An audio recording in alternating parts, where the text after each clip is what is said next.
Le Premier ministre ivoirien, Patrick Achi, a procédé vendredi 4 novembre 2022 à Korogo au lancement du projet de cohésion sociale des régions nord du Golfe de Guinée, COSO, d'un coût global de 87 milliards de francs CFA.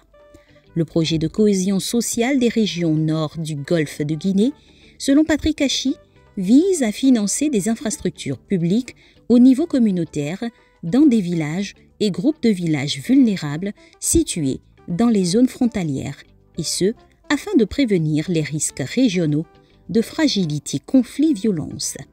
Il s'agit d'un projet concret, d'un projet réel, qui va faire des hangars, qui va faire des marchés, qui va faire des points d'eau, qui va amener de l'électricité, qui va vous aider à trouver des semences, qui va vous aider à trouver des engrais, qui va vous encadrer dans la production, qui va vous aider à l'évacuation de ces productions, qui va permettre de gérer les problèmes que vous vivez au quotidien et qui, quelquefois, rend la vie un peu plus difficile que vous le viviez vous. Le directeur général du Conseil du coton et de l'Anacarde, Dr Adama Koulibaly, est le coordonnateur du projet COSO. Selon lui, sa structure est un choix judicieux des autorités ivoiriennes pour conduire ce projet. En mettant bout à bout les efforts du Conseil coton et l'Anacarde, le projet de promotion de la chaîne de valeur que nous développons déjà, plus ce projet, c'est une concentration logique d'intervention que le gouvernement nous donne, et je voudrais saluer cette vision et cette cohérence, monsieur le Premier ministre. Merci d'avoir une vision aussi cohérente. Pour Coralie Gévers, directrice des opérations de la Banque mondiale en Côte d'Ivoire, il est important de soutenir les communautés rurales, mais surtout améliorer leur qualité de vie. Ce programme permet en fait aux communautés de 3200 villages dans les 10 régions du Nord de penser, de réfléchir, de concevoir de façon participative les investissements qu'ils voudraient réaliser pour améliorer leur qualité de vie et la production économique et l'activité économique de leur village. La durée du projet est de 5 ans.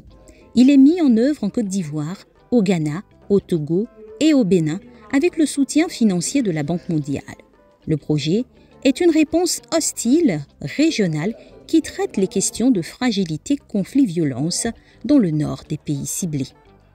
En marge de cette activité, les responsables du Conseil du coton et de l'Anacarde ont procédé, dans le cadre du projet PPCA, à des remises de tricycles, arrosoirs, des brouettes, etc. à des jeunes de la région. Le spécialiste en vulgarisation agricole du PPCA nous donne de amples informations. Comme son nom l'indique, projet de promotion de la compétitivité de la chaîne de valeur Anacarde, qui est mis en œuvre par le Conseil coton Anacarde. Voilà. Donc c'est un projet qui a 4 composantes, dont l'une des composantes est l'accès au financement des petits producteurs. Et donc c'est à travers cette sous-composante-là que nous avons organisé cette cérémonie d'aujourd'hui, qui concerne les subventions à coût partagé, qui permet de financer les petits producteurs à travers différents guichets. Comme son nom l'indique, c'est une subvention, ce n'est pas des dons, voilà, c'est des subventions. C'est-à-dire le promoteur contribue dans l'acquisition des équipements ou bien de la prestation qu'il sollicite. Voilà. Aujourd'hui, tous ceux qui ont reçu sont tous du guichet C. Sinon, il y a différents guichets. Et le guichet C, la contribution du promoteur est de 20%.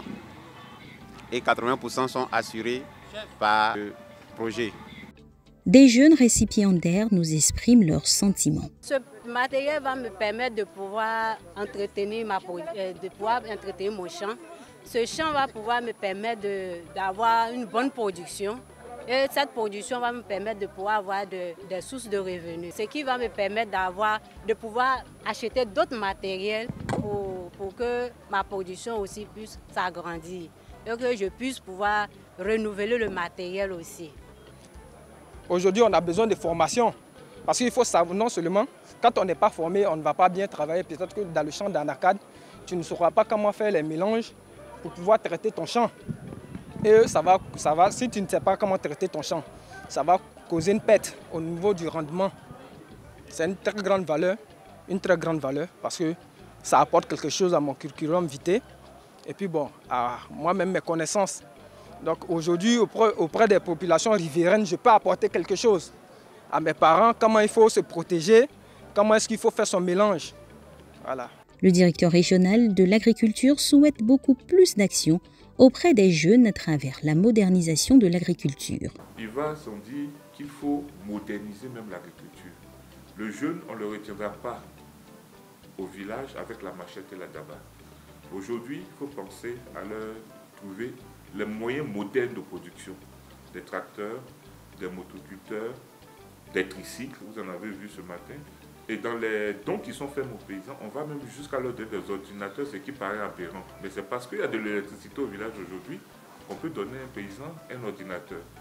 Donc, de manière structurelle et de manière transversale, l'État s'organise pour que le jeune puisse rester d'abord chez lui. Ces équipements vous appartiennent désormais. Prenez-en grand soin. Tels sont les conseils prodigués aux jeunes bénéficiaires par le DG du Conseil du coton et de l'Anacarde, par ailleurs coordonnateur du PPCA. Ce que vous devez faire, c'est de faire de telle sorte que si l'année prochaine, à pareil moment, nous, on vous rencontre, que nous soyons fiers d'avoir contribué à améliorer votre condition de vie.